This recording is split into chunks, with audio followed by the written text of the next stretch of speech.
Fox News alert. He says it's what the American people want and deserve. President Trump making the full court press on what he says is a once-in-a-generation plan to reform the nation's tax code.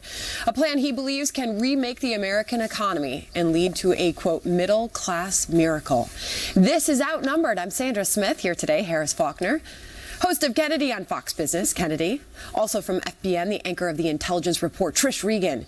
Today's hashtag One Lucky Guy, Blaze TV contributor, the host of The Lawrence Jones Show. Lawrence Jones himself joins us. He is outnumbered. Thank y'all so much. Dare I say, he's one of the most polite guys on the planet, a Southern boy. Good to have you back. Dapper dresser, too, from the South. I have to bring a little Texas with me. There we go. Hey, Texas. I love it. Let's begin. Republicans releasing the framework for their tax overhaul. They're calling for cuts in tax rates, as well as simplifying the complicated tax code to an easy formula to get America's economy moving again.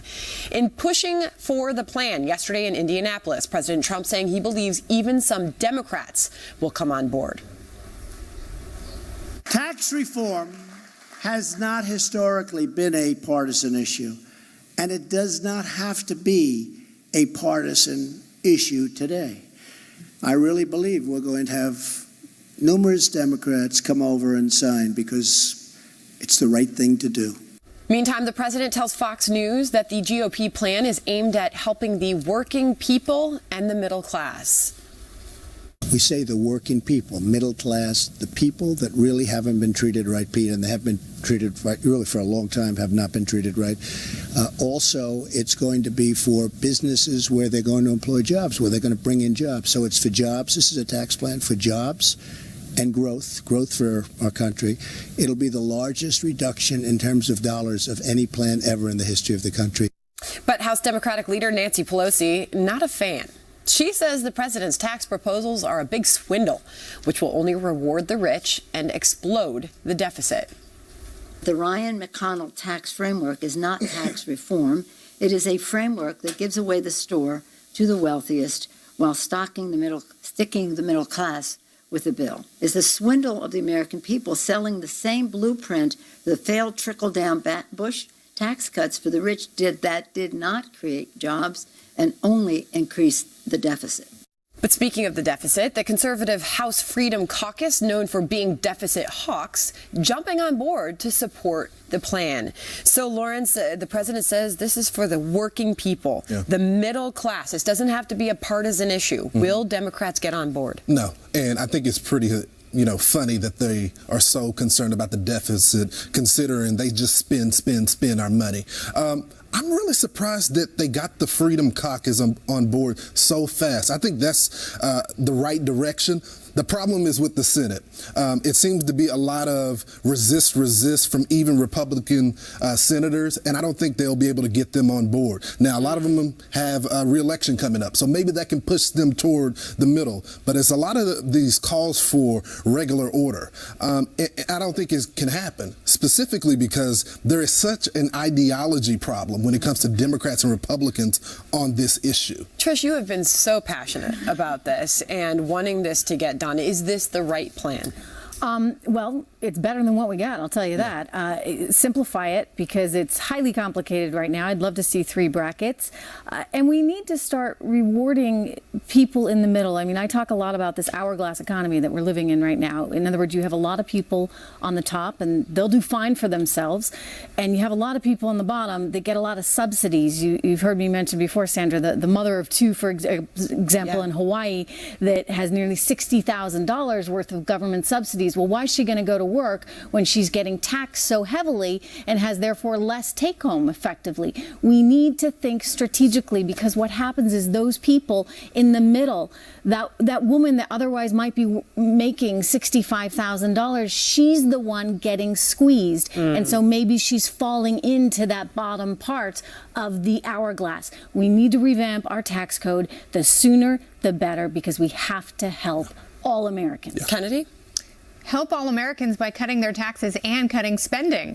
It's a magical and simple formula. It's the Calvin Coolidge plan, and everyone in Congress has an allergy to it, unfortunately. There's this great strain of populism that we need to tax and punish the rich, that prosperity is somehow a great sin in this country, and it's not. And the more you lower taxes, even for those who are at the very highest end of the income earning spectrum, go ahead and lower it, and you will see what happens. You will see tax revenues increase. The government will collect more taxes because rich people will avoid, they will rather stop avoiding paying their taxes, and they will do much more within the confines to increase that revenue. Also, the government is doing a great deal to repatriate some of the international businesses, but cut taxes, cut spending. Yeah. I understand why the Freedom Caucus is on board, because Republicans are supposed to be the economic party. Yeah. This is supposed to be the fiscally responsible party. There's nothing more fiscally responsible than growing the economy. Yeah. Do that by cutting taxes. So that question, do Republicans in the Senate know who they are supposed to be? No.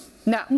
Right? Are they confused? There is no one such thing as Republicans in the Senate. Who they apparently want to be and who they are supposed to be. Right. And can they maybe in their own houses figure that out before they leave the house in the morning with the briefcase and the cell phone? Can I jump in? So this is a very interesting point you bring up. The president yesterday said, and I've long maintained, this does not need to be political. No. You can cut taxes whether you're a Democrat or a Republican. JFK, by the way, taxes were as high as 91% on the biggest earners in our economy. He cut taxes by 30 points. Guess what? GDP, economic growth went up 6% after. Yeah, exactly. Of course they did. Same thing with Reagan. He cut taxes, and you saw annual average growth of 4% in his presidency as a result. So this can be done either side. Typically, you saw a lot of Republicans, they were the hawks. They were the fiscal hawks that said, you can't spend, you can't spend. And so JFK represented more of the free spending, let's cut taxes. Right. All I'm saying is it doesn't matter what party gets it done, and I don't care who they identify with, just do it. Well, it matters right now, because the Republicans aren't going to be able to count on the Democrats. And this is about the last point where they're going to be able to do something with majority votes. Things start to change. So are they in it to win it, or are they just going to pretend to be somebody who, we think they should be concerned about fiscal, and we think that that's part of a Republican platform, a conservative platform. But apparently most of them in the Senate don't agree with that. They don't agree, and you can see that just in legislation from the House, over 200 bills passed that has been essentially died in the Senate. But I would push back on some of the conservatives that think that this doesn't go far enough. Well, you got to start somewhere. Yeah, we got to start somewhere. And we're talking about people that are living paycheck to paycheck, that are counting pennies. Which is most Every people, bit by the way. Matters. In that hourglass that you talked about, the majority most of people don't are have below the $500 middle. They're in the middle, below the middle. When they're falling down. But when you talk about coming out like the sand. When you talk about those conservatives that have criticized us for not going far enough, one of those points is on the corporate tax rate, right? Because the president said he was shooting for the moon. He was going to go for 15% from 35%. He said in negotiations he settled at 20%. And that's a red line. Is that enough? Look, I think he figured out when you added this all up, it was going to be very challenging to have enough revenue coming in. So there was some fiscal awareness there. One thing I do want to point out, you hear how many members of the left are trying to paint this as a big tax cut for the rich, big tax cut for corporations. Number one, businesses, primarily small businesses, are what employ Americans. So there's incentives here for people. Yes, and if those corporate tax rates help them, to your point, that's absolutely right. But the other thing is Republicans have to do a much better job of selling this to the middle class. They do. And if they really believe in this tax proposal, they have to do what Democrats are doing. Democrats are scaring the bejesus out of their constituents to get them all riled up against the bill and to justify not voting for tax. Everyone wants a tax break. Everyone wants more money in their paycheck. Democrats, Republicans, and independents. Is that they are wrong when they say that. This is not going to benefit the wealthy in a disproportionate way. In fact, many of the wealthy in states like California and New York are going to possibly be paying more. You know why? Yeah, because you got 9% state tax in New York. You got 4% city. So you add that up, you're no longer going to be able to deduct but you're also losing, So that means you got the 35. So for those of us who work in one state and then pay taxes in both, right? Because I live in Jersey. I mean, not everybody's going to benefit. It's going to go up on many of the rich. But I agree with Kennedy. This is about messaging. And how do we know that Republicans have fallen short of that? They haven't been able to sell repealing Obamacare the way that they should have in the bills that they put forth, and they've had 7 years to do it. Absolutely and right. now is the reckoning hour for Republicans. This is it. This is like when you go to church and everybody goes to the front to get saved. Right? This is your reckoning. But you know time. what does sound attractive, and it is easy for Republicans to sell here, and Paul Ryan hit on it when he spoke yesterday, is being able to do your taxes on a postcard. Yeah. Right? Simplifying the free Yeah, tax but tax. that's another aspect that is absolutely In critical. pen. Simplifying the tax code on our way to a flat tax.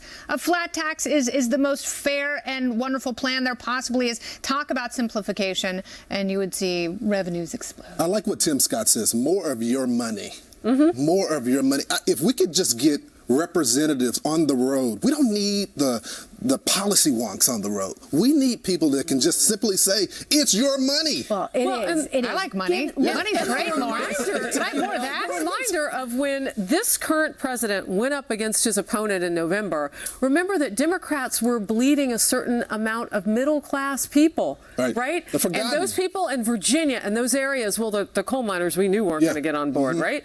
But those people who President Trump, then candidate, was able to scoop up, go to them with your messaging. We know that they voted for this president. Go to them with your messaging. All right. President Trump adamant that Obamacare repeal is not dead, and he's going to take at least a swipe at it with an executive order, and saying his party is going to try and try again. And House Speaker Paul Ryan slamming the Senate for not getting advancing bills the House passed, as a new Fox News poll shows most Americans will blame Senate Republicans, not the president, if they fail to repeal Obamacare. This is developing now. They are not giving up. President Trump says he thinks health care reform still has a chance and that Republicans can get it done in the next few months. This as he meets today at the White House with Republican Senators Lindsey Graham and Bill Cassidy, the co-sponsors, as you know, of that latest effort to repeal much of Obamacare, which came up short in the Senate in terms of votes. The president says he believes Republicans have the votes and blames the latest setbacks on time constraints. We have the votes, but we don't have the time because it's Friday. I mean, literally Friday it ends at a certain time on Friday. So we'll bring it into a few months from now. We'll vote it. It's block grants. It's going to be great health care.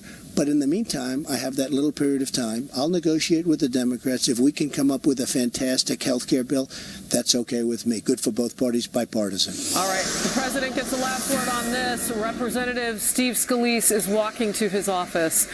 We heard from him on the House floor today. This is his first day back since being shot at that congressional baseball game. Let's listen in and see if there might be a little wild audio that we can hear.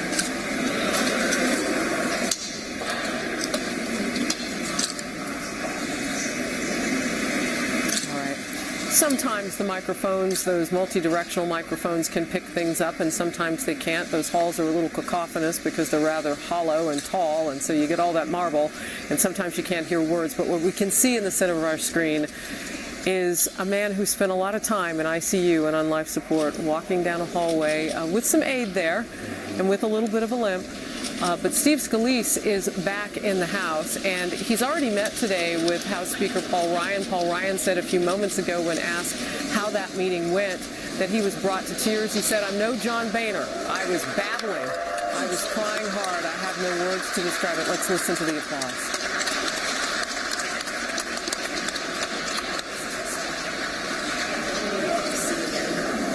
So, Sandra, this is a monumental day, not only for him, but for others who have been recovering from that, and for the members there in the chamber to be able to be with him and give him support.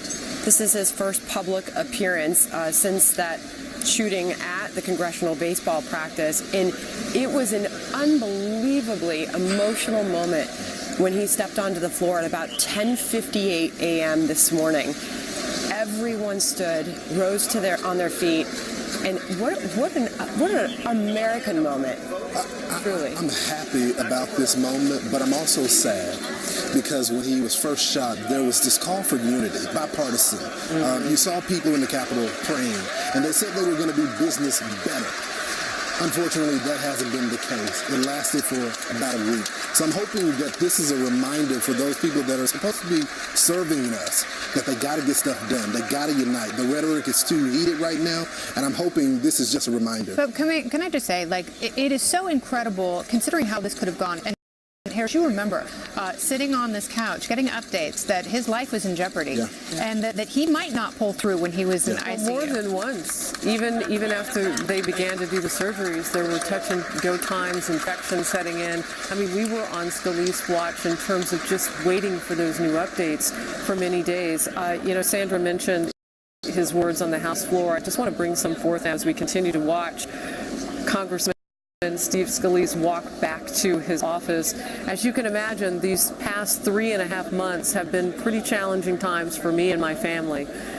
If you look at the outpouring of love, of warmth, of prayer, my gosh, Jennifer and I have been overwhelmed with all of that outpouring, and it's given us the strength to get through all of this and to get to this point today. It starts with God. Those words from Representative Scalise, he has walked back to his office. We have seen that happen live.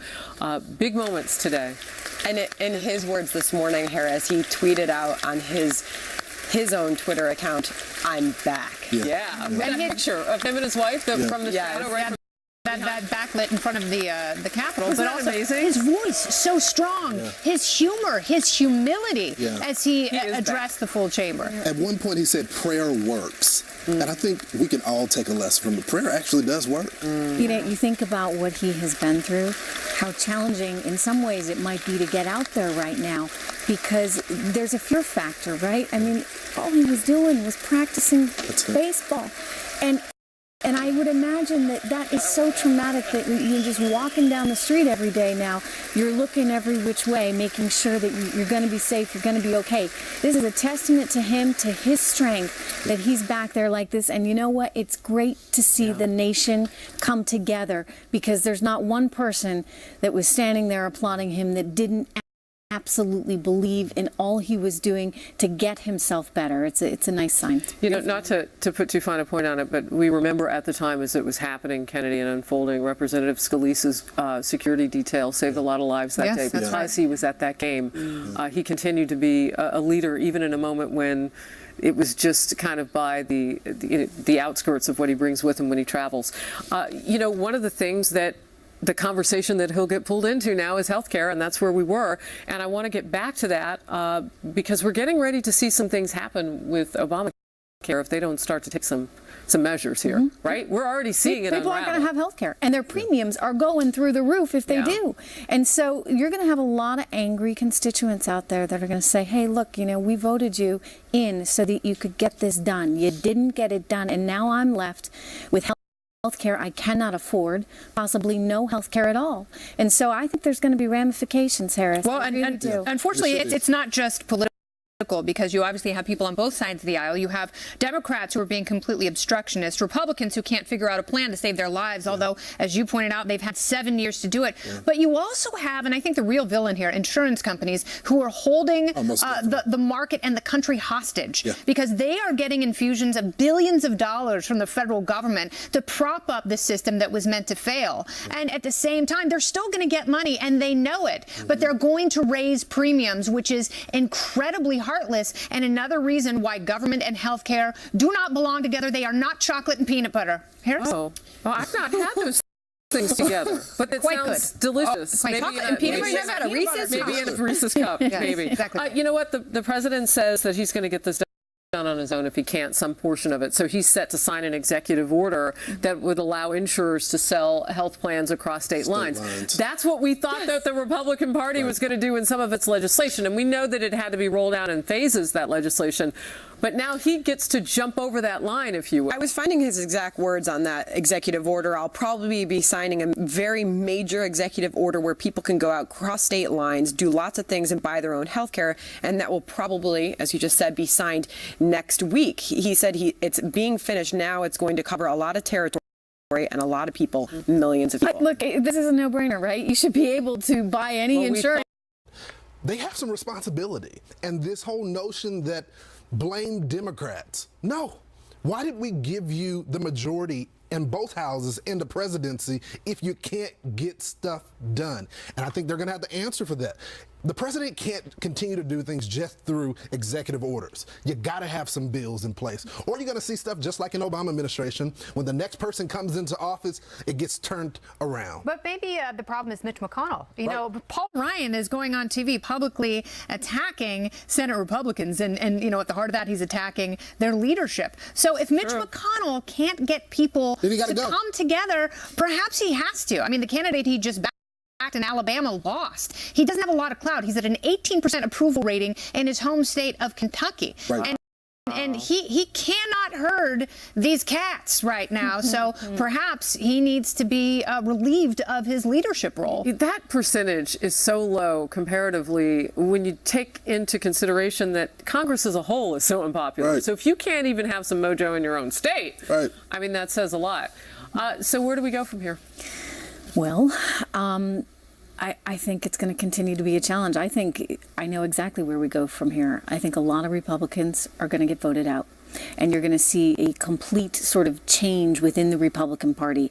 And I think Alabama was one example of that. You're going to see many more come 2018. I think that's the reality of it. It's a remake of the Republican Party. So a remake for them, but is it a wedge for Democrats? Because they're not doing well either. So maybe it is just these primary Republicans who are going to come in via guys like Steve Bannon to do it. What do you think? You're going to see the conservative faction take its place, especially the people that are on the ground, because Trump's base is saying one thing, but the president doesn't want to, he refuses to sacrifice his political capital because he needs those votes that are currently in the Senate. And some of the people have been loyal to the president in the Senate that, quite frankly, he's going to have to stop backing, because I guarantee you, there are going to be other candidates that Steve Bannon and other people like Sarah Palin are going to get behind, and I can see them losing their seats. Continued frustration. Wow. Okay. A new report is out on those infamous Facebook ads used by Russian operatives saying they were more about sowing chaos before the election than favoring one campaign over another. Whether this bolsters the Trump team's insistence that there was no collusion. And former First Lady Michelle Obama is scolding female Trump supporters, saying anyone who voted against Hillary Clinton voted against their, quote, own voice, end quote. Is it time for liberals to accept the election results and move on? Lawrence, your head's going to pop off. That's funny. A new report is raising questions about whether it's time to put to test all those Russia collusion allegations against the Trump campaign.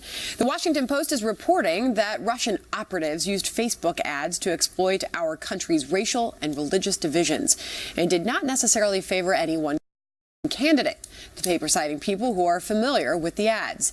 Democrat Mark Warner, the vice chairman of the Senate Intelligence Committee, tells the paper it appears the aim of the ads was to sow chaos. Donald Trump Jr. tweeting a headline that reads, leaked descriptions of infamous Russia ads derail collusion narrative. They show support for Clinton. Some of the ads reportedly promoted African American rights groups like Black Lives Matter and even highlighted support for Hillary Clinton among Muslim women. What do you think of this, Lawrence Jones? This is new technology. It's going to happen. The fact that the Democrats continue this collusion thing to make their argument, I think it's overplayed. People are already disgusted of it. But it goes to question, this is a private business, and people can target whatever they want to target. It may be dirty, but you know what? There's no way you can regulate it, and those that are calling for regulation of it, I think it's wrong. But he says Don Jr. says this puts the allegations to rest. Does it? I don't think it puts the allegations to rest when the Washington Post is making, these detailed claims that sound very important, using big words in a newspaper. Does Washington Post not sell digital ads to anyone? That's why these media empires still exist, is because they are figuring out a way to use Facebook's technology to target people. What we haven't seen, and they sprinkle a little bit of anecdotal data, but we haven't really seen what is the connection? How do you prove that those ads internalized and changed people's minds? Because that's the critical question. Well, here's the thing. The ads were on both sides. We did some research on the intelligence report, and basically we came up with a bunch of ads that targeted Donald Trump as well. So it's not as though this, there were other people doing it. But I don't know if they were from the Ukraine. What is the difference from the commercials? In other words, exactly. So, but there's yeah, I guess you get the whole fake news thing, and how do you know if it's fake? How do you know if it's real? Should Facebook have more responsibility? What resonates Those more, are a questions. Facebook ad or a negative political ad? Right. What and how do you measure that? How do you measure what the influences were that went into someone's very personal voting decision? Right. And Hillary Clinton had so much money. She had so much money. All I saw is negative, negative, so negative. much money. Right. She also, by the way, I mean, I know she would argue that the press didn't like her. I would tell you the press, they liked her. Certainly compared to Donald Trump. So she much had as a they more could like her, positive she's not a spin likable in person, mainstream but- media. All the crying election night. But Come the on, Mueller anchors. probe, Harris, where does this put this? Well, you know, it's interesting because I think Kennedy has a good point. I don't know how we measure the heart when we watch things, you know, that we can do it real time with the focus groups and we can kind of have an idea, but we're not in the voting booth with people. So we don't know in the moment that they make a decision whether or not an ad they say saw anywhere in social media, Right. but particularly Facebook, really changed them in that moment. And so how do you legislate that? How do you control a private company to keep it from doing And that's what it's also doing? the biggest fear. You bring up the most Bam. critical point is the ultimate end that the government somehow censors Facebook and tells them who to sell their ads to and what the content should be, because that is an incredibly slippery slope. Well, and there's a part, you guys all know this, there's a part when you post up something, you have an opportunity to boost the ad. You Yeah. create your own Hey, ad. yeah. So is it going to get so personal that we can't even boost a picture of, you know, me and Trish out on a Friday night? That hasn't happened, but it could. I would love to see It should. Right? It should. But I mean, sincerely, maybe it's Right. it's an ad for something, you know, delicious and sweet. Maybe it's an ad for, you know, a cure to cancer or whatever it is. How much do we want the government involved in a private company? My Is the question. libertarian radar is going off. Yeah. They shouldn't be involved with this. Oh my God. No, You and Kennedy no. share that. It's just it's going off. I want to qualify that, though. They shouldn't be involved, except one thing that I'm frightened by is how much terrorists have connected on Facebook and other social media sites. And that's Okay, where but I they're draw not running the line. ads. Yeah, but the government They're shouldn't not have running to ads. tell I'm them hoping to that help out. they're mining their traffic in a slightly different way, in a national security way that has I think different they rules need and to. ramifications. I think they need to. Yeah, but I hear you on the absolutely, ads. I mean, it is disturbing to think that the When government ISIS starts running ads, we got real problems. If that Friday night does happen, I hope Worse you're like than- Moscow yeah. Mules. Oh, well, you have to come. Telling all my secrets there. And a nice I hot didn't mug, say by the way. anything. And real Nice ginger and beer. cold. All right, former know me so well. First Lady Michelle Obama and Supreme Court Justice Ruth Bader Ginsburg playing the gender card with their latest comments about the 2016 presidential election.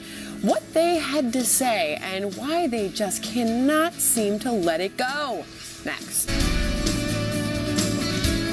Welcome back. This is Outnumbered. Former First Lady Michelle Obama scolding female Trump supporters in front of an audience at a business conference yesterday, saying, quote, "Any woman who voted against Hillary Clinton voted against their own voice.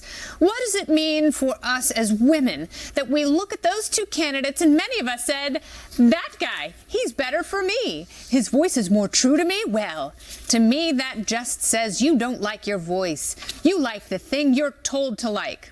Ooh. Isn't she telling people who to like? Huh. And Supreme Court Justice Ruth Bader Ginsburg also discussing the topic of Hillary Clinton's failed presidential campaign yesterday. Listen to this. You think sexism played a role in that campaign? Do I think so? Yes. I have no doubt that it did.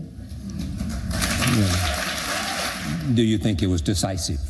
That it was. Decisive.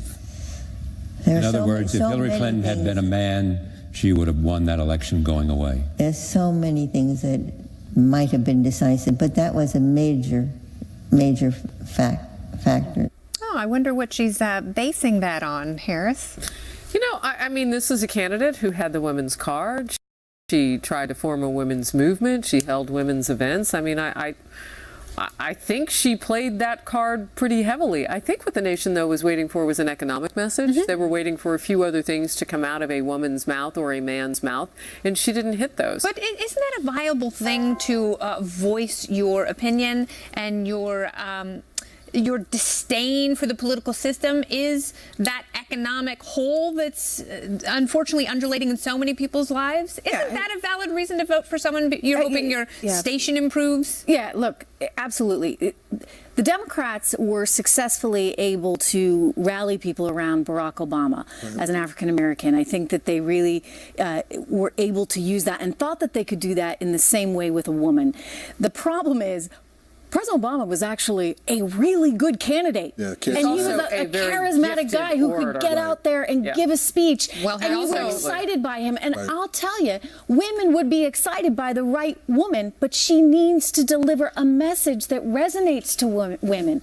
She didn't. She came across as not caring, as better than them, and that didn't work. Ultimately, and she didn't have a solid message, and that's something that many people in her inner circle have echoed. And I think she only needed one message.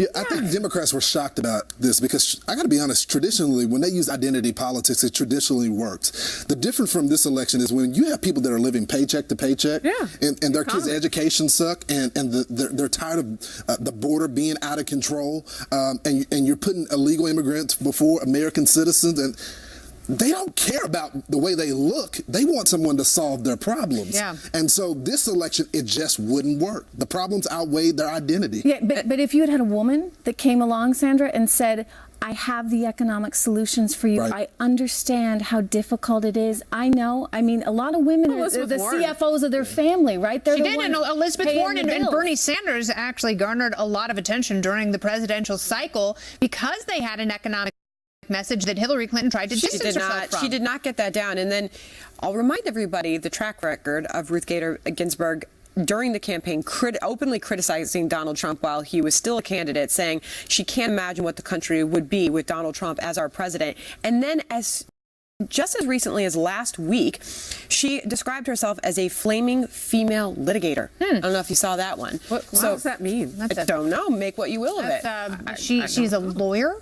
And she's a lady, and she has lady parts that are on fire. Oh, my goodness gracious. I believe that's what she's saying. I am able to translate from Bader Ginsburg to English, and that is, in fact, what that means. Don't put the camera back on. I just remember, Trish, when the two blue pantsuit wearing women walked on stage. Yeah. And I do the color wheel, so I have all sorts of respect when things go wrong and you only packed one suit in your luggage. Right. But I questioned even that day if this wasn't one woman maybe, I don't know, taking a little power from another woman. Remember, Elizabeth Warren, love or hate the message, had a message about the economy and about the middle class, and that was something that Hillary Clinton didn't have. Yeah. So why not invite that person and by onto the way, campaign trail? that economic message is ringing true in Venezuela. Yeah. You're saying something very interesting, though. You're talking about one female politician trying to steal the thunder. I'm not saying which one. I'm just saying it's possible. It is possible.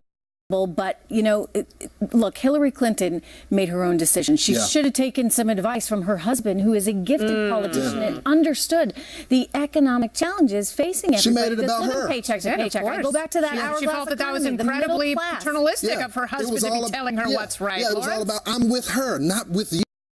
Yeah. And when you don't make it about the people that are suffering, they're not going to vote for you. It's simple. And then you have to write books called What Happened? All right, President Trump again defending his criticism of NFL players kneeling during the national anthem. And now a new Fox poll indicating the majority of Americans agree with the president. So is President Trump right to take a stand on this issue despite backlash from liberals? We will debate, discuss, and dissect next.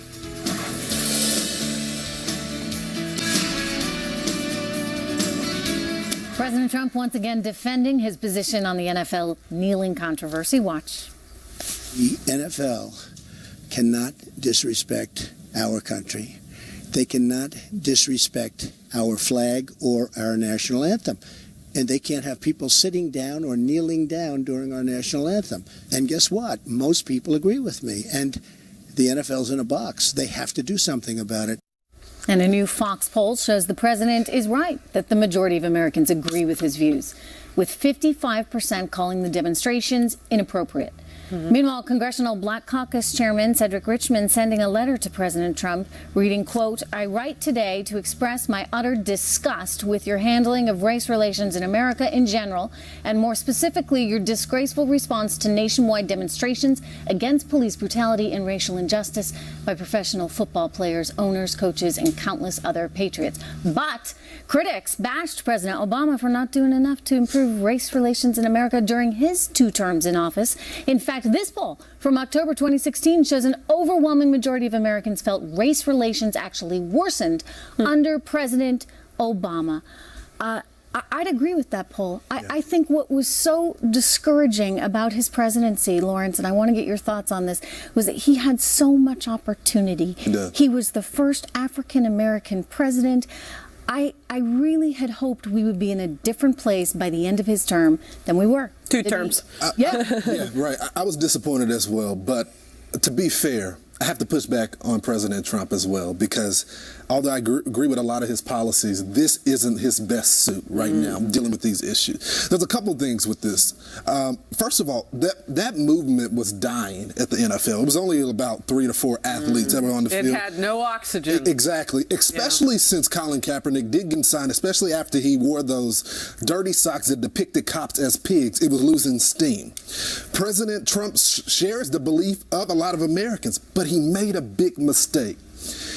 Of a businessman, never comment on another man's business and tell them what to do. And I would tell the president, what would you do if someone came into Trump Tower and said, fire your employees? And now this movement has steam again. This steam is no longer about Colin Kaepernick. He's out of the conversation. He's completely out of the conversation. It's about taking on the president, and he opened that door. It's also not about the cause that these men were first sitting for. Right. Remember, Colin Kaepernick began kneeling because a former Navy SEAL had a conversation with him about, you know what, don't sit it out. Kneel. Take a knee, kneel. You know, maybe people will think you're praying. I'm paraphrasing a little bit. I wasn't in the room with Colin Kaepernick and this former Navy SEAL, but the reports are that that's kind of what got him in this direction. So then you also have the situation that in the 1960s, during the Civil Rights Movement, Dr. King did it. Yeah. He took a knee and he was praying, and maybe the visual of that would change it. What are we not talking about? Why are they kneeling? No one's talking about that original that you read in your introduction about the injustice that they were fighting against. All of these are important issues. The only issue now is about money, because the NFL's got to be looking at this. The market is going to speak. Watch this weekend. I want to pick your brain for how the president could have responded better, in your opinion, because if he were sitting here, as the White House keeps saying on his behalf, he is the commander-in-chief, and while you're suggesting that he made a big mistake by telling another man how to run his business, he's the head of the military, and he says he felt the need to defend our military, defend our flag. What could he have done differently? He could have said it was disrespectful. He didn't like it, and that they should stand. The president would have been well in his right as the commander-in-chief. But it's that part when you call them SOBs. Yeah. And it's that ask part for them to be fired. When you told another man to fire someone in his business. I want to remind people that this is no longer about Colin Kaepernick. No. People that supported Colin Kaepernick were now boycotting the league because they felt like the league was turning on Colin Kaepernick and not giving him a job. Now it's simply about the president. But now you go one of two ways, because as you know, money is the bottom line. The bottom line is the bottom line, and if it really does start to affect the NFL, and if fewer people are going to the games, if fewer people are watching, and it does affect the advertisers, then I think you're going to see a shift. But also from the players, and you know, there's been an interesting conversation. Bob Costas has weighed in and said, dissidents are patriots. Colin Kaepernick is no Muhammad Ali. No. Brian Gumbel said, you know, he was happy that these NFL players. When Muhammad Ali made his stance, he was unpopular too. Right. I mean, it looked a lot like this. We just don't have social media. They may not have been taking it, but he took it. He took it. I do question this. What's going to happen? Yeah, but where do you go from here? Where do the players go? What are their demands? What is their end game? I don't know what it is, but I'll tell you, people don't like football anymore. Harris, I mean, you mentioned DirecTV. They can't escape. You can now cut your subscription to DirecTV. Yeah, so last Saturday, DirecTV said that they were willing to let you opt out of their NFL ticket portion.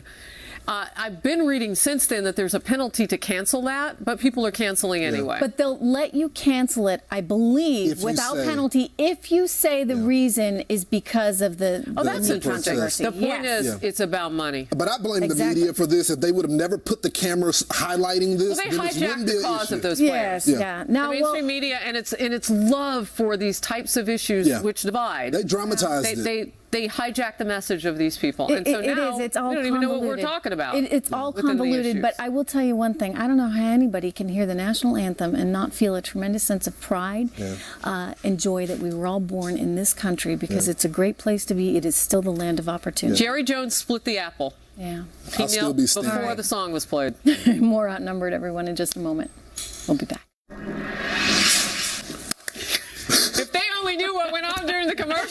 Oh, man. Many thanks to Lawrence Jones. Thank you, sir, for being here. Thank y'all. We had just a little bit too much fun today. All right. We're back on TV tomorrow at noon Eastern. Thank you for joining us. Happening Now starts right now.